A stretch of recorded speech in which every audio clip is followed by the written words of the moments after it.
D, wait for it, delightful. Check out the name tag. You're in my world now, Grandma. What's up, nerds? So I'm coming at you with this video, and it is, as you can tell from the thumbnail, that it is my least favorite shows of 2022. Now, I just want to say a couple of things. First thing, some shows that were probably bad didn't make my list, but it's only because I didn't have a chance to watch them. I didn't get a chance to watch a lot of shows this year. Some I did want to watch, but I just didn't get around to it. And then some shows, there's a couple of shows on here that I bailed right away because they're just bad. And I'll tell you which ones those are. But most of them I stuck the whole way through, and I wish I hadn't, but what are you going to do?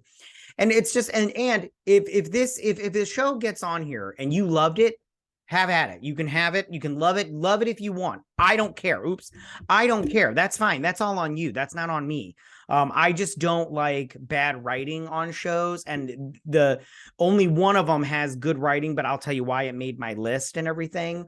But I just, what are you going to do? You like what you like and you don't like what you don't like. And these are the shows that I didn't like this year. All right. In saying that, I just want to say that if you like what I do here and you enjoy independent content here on YouTube, please consider subscribing to my channel. YouTube is always changing up their algorithm, and small channels like mine, we always get shoved to the back of the line. So please ask that you like, share, and subscribe, and I thank you in advance. All right. So now that we got that out of the way, why don't we go ahead and jump on this list? All right. So coming in at number 10, and I'll tell you why it's number 10, is Andor. All right. So listen, this is the thing about this show. This show is not terrible. Its reasons it's on my list is because it's just too boring for a good chunk of the time. The times where it's good, like when they're escaping from that prison in episode 9, or when Stellan Skarsgård character, I can't remember Stellan Skarsgård's character, I can't remember his name off the top of my head, when he gives that monologue about being what a rebellion, what it costs to be in a rebellion, stuff like that is good, and that's the good part about this show. But it's just there's just so much in this show that I don't like that it had to go on my worst list, because I don't want to watch this show again. Like a lot of people, my brother included, he said that it's a better show when you watch all the episodes back to back. Like when you binge it, it's way better than when you watch it week to week. And on me personally, I go, yeah, but I don't want to go back and watch this show again. I watched it back to back, and they should have done like they did with the first 3 episodes and drop 3 episodes at a time. And I think that would have helped out a lot better, because people didn't watch this show because it was boring. I mean, you've got like a sequence where Brix is walking through the streets of what is that planet? The garbage planet, a junkyard planet. And, and it's just, I don't want to see her walk through the streets. I don't care. Ferrix, that's what it's called. And I don't ever want to go back to Ferrix in Star Wars. I don't care about this planet. This planet sucks. But it was just too boring. And that's why but it's at the bottom of my list. So, because there was actually good stuff about this show. The rest I can't account for. I'm not going to defend these shows. All right, so coming in at number 9 is Moon Knight. I had high hopes for this show, and because I love Egyptian mythology and everything, and the gods and everything, the Egyptian gods and everything. I love that whole thing, and I love that. And that part of the show was kind of fun, but they didn't have enough Moon Knight in the Moon Knight show. And Oscar Isaacs, I love Oscar Isaac, and Ethan Hawke. Wow, talk about somebody I absolutely love. But they killed off his character, and I was kind of bummed about that, because his character was amazing, and I liked the crocodile goddess and everything, and the hippo goddess and everything. It was really fun, but it just wasn't enough for me to say it was a good show. There wasn't enough good in there to say it was good. It was just bad. And yeah. So speaking of Marvel shows, coming in at number 8 is Ms. Marvel. This show was not good. There were parts of the show. Okay, so it's a superhero show, but they barely superheroed her. Like, she was barely a superhero from the most part. And I just didn't, when they did that Home Alone school edition at that last episode, like, what is going on here? And then when she went over to India, or Pakistan, that part was just not needed, and it was a little nonsensical. You couldn't tell what the bad guys, like, their motivations were, what was coming through. She's a mutant, but then her powers were activated by this bracelet. Like, what's going on here? It was a lot of nonsense, and they didn't wrap it all up and explain any of it. The thing I did like, though, was the family dynamic. I really liked that a lot. I loved her parents and her brother, her relationship with her parents. I was on her parents' side a lot of the time when it came to like going to like the dance, or going somewhere with just a boy kind of thing. And I felt like Kamala Khan was not nice to her parents. Like when her mom made that costume for her, I wouldn't have worn that costume. And when her dad dressed up as the Hulk, and it was great. I love that. I would loved it if my parents would have been like that when I was younger. Like, hey, you want to go to a con? I'll go with you. I'll dress up. I would have loved that, but they didn't do it. But and that was the thing. So this show had some good things with the family dynamic. It was the superhero dynamic that was the problem. Coming in at number 7 is Halo. Now, I want to be honest with you. I only watched 2 episodes of this show, and then I was out. I was like, fuck this. I was like, I'm not invested in this, and I didn't cover it for this channel. So I was like, I'm not going to watch this show. If I'm not covering it for my channel, then I'm not going to continue with it if it's bad. I'll just tell you that right now. Because I'm just not interested. And don't get me wrong, seeing the Master Chief's butt cheeks, I'm like, look at you, sexy. But from what I understand, because I never played the game, sorry, I have something in my eye, was he never takes off his helmet. And then I find out later on that they did a bait and switch, like it's a woman in a man's body type thing. I'm like, what's going on there? It was just that first episode was just really, really bad. The second episode was not any better, and I just didn't like this show. I just didn't like it. And I bailed. I was like, I'm sorry, my time is too precious for this. I'm trying to, when I don't cover a show and I watch it just for fun, I want to watch a show that I'm going to actually like enjoy. And if I'm not enjoying it, I bail.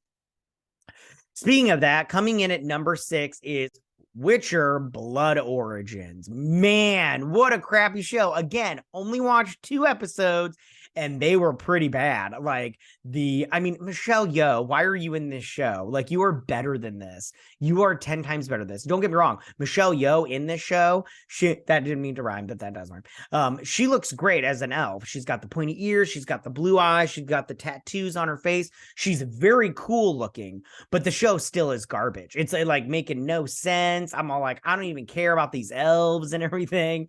And I just don't like the show already. And I'm not going to finish it. It's only 4 episodes left.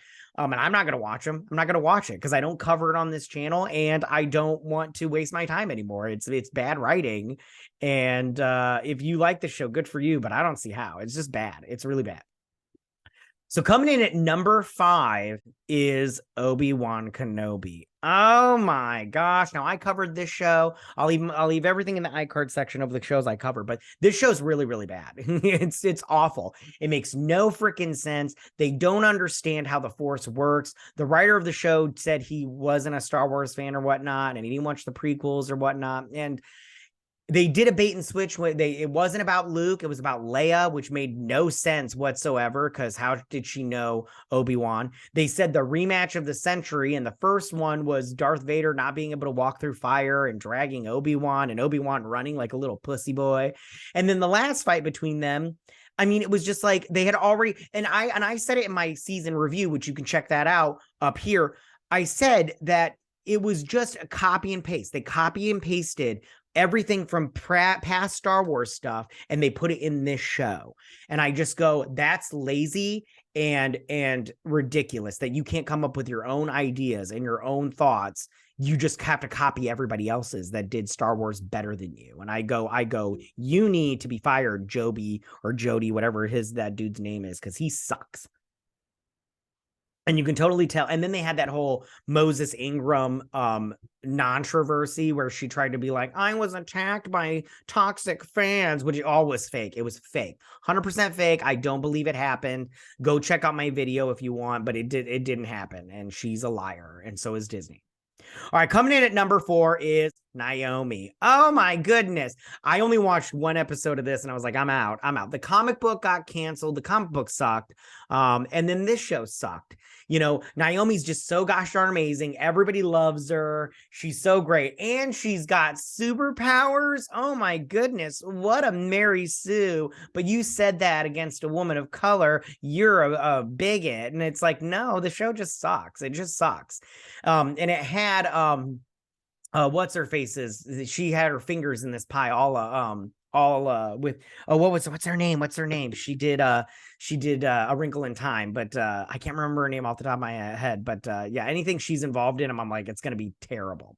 But Naomi sucks. I'm glad it got canceled. It doesn't deserve to be made because it's just bad. All right, you guys, we're down to the bottom 3 shows of 2022, and I'm telling you right now, they're pretty bad. They're pretty bad. All right, coming in at number 3 is Willow. Now, Willow's not done yet, so I mean, I don't see how it could be saved because it's pretty bad. But this show sucks. I mean, it's come pretty low since the movie. I personally love the movie Willow, but this show is absolute garbage. It's fucking dog shit, yo. The acting is bad. The script is terrible. It's bad writing all the way around. They spent some money on the visual effects, which I personally appreciate, but just because you made it look pretty doesn't mean it's bad. It's the writing is really bad and the acting is really bad. Warwick Davies, I mean, he is just phoning it in at this point in time. Yeah, it just sucks. Yeah, the characters are shitty. Willow is a Karen. At one point in time, he literally is like, well, I'm never coming back here again. And you're all like, okay, whatever, Karen, bye. Have fun. It's so bad. It's terrible. And at the time of recording this, there's 2 episodes left. I do not see them turning things around and making it any better. And so, yeah, and that's why it's coming in number 3. Coming in at number 2 is She-Hulk. I know what you're saying, you misogynist, sexist pig, but this show sucks. It's bad. It's terrible. I mean, the CGI sucks. You can't even say it looks pretty because it sucks. That ending, what a crappy ending. And I know you're going to be all like, they did that in the comic books all the time where she talked to the writer of the comic books. I'm like, yeah, but it was better than that. Michelle Gao needs to be fired. She should never get another job. I mean, she probably will because you know how it is at Marvel and Hollywood. Everybody just fails upwards, which I don't understand that at all. But this show just sucks. It sucks balls and it's not good. And I do not understand people that like it. I have a brother that likes it and I'm like, it's terrible. It's wrong. It's bad. And he's like, no, it's good. I'm like, no, you're wrong. You're 100% wrong. The show sucks. It sucks balls. It's so bad. So bad. So, but you know, we've got She-Hulk now. She's going to be in the Avengers. So there's nothing we can do about that. But I mean, if they make it, I don't think they're going to make a season 2, but if they do, I'm not watching. That's a lie. I'll probably watch because I need to cover it. All right, you guys. Coming in at number 1. And if you didn't guess it, you're insane, but it is Rings of Power. Oh my gosh. This show was not only boring, and now this show was pretty. They had a lot of pretty stuff in here. But it was all like they filmed outside and stuff, and they did the Balrog really cool. But he was only showed up for 5 seconds. What we saw in the trailer of the Balrog, we saw in the show, and there was some good things in terms of the relationship between Elrond and the dwarf, Durin the Fourth. But and I know people were like, there's a controversy over the black elf and the black dwarf. But once people, even me, I was like, there really shouldn't be like black dwarves. That doesn't make any sense. But, and she should have had a beard. But at the same time, as soon as the show came out, those characters were fine. The woman that was a dwarf, charming, she did a good job. She did a good job, even though she's like, this is the first time we've ever seen a black female dwarf on screen. And it's like, no, it isn't, but that's fine. That's fine. But yeah, no, she did a good job. And the guy that played the black elf, even though I'm 110% one of those people that is like, all the elves should have long hair. I don't care if they're black, white, or Asian. They should have long hair. And they didn't, which I thought was a bad choice. But what are you going to do? Yeah. But the show is just terrible. It's badly written. It's so bad. It goes against all of the lore of Lord of the Rings. And it just sucks. And they're going to make 5 seasons of this. We're going to get 5 seasons no matter what. I'll cover all of them. But yeah, it's just terrible, and I don't like it, and I wish they hadn't made this show. All right, you guys. Well, that is my top 10 worst shows of 2022. Tell me, what were your least favorite shows of 2022? Was it like me? Was it Rings of Power was your number one, or was your number one Willow? Tell me if you don't want to leave your whole top 10, you can leave your least favorite show or your top 3 that were the most terrible. But tell me what you guys thought. Go ahead and leave all your comments in that section down below. If you like this video, go and hit that like button. I won't mind. If you're new to my channel, please hit that subscribe button. I'd greatly appreciate it. And we'll see you guys on my next video. You guys have a good day. Bye.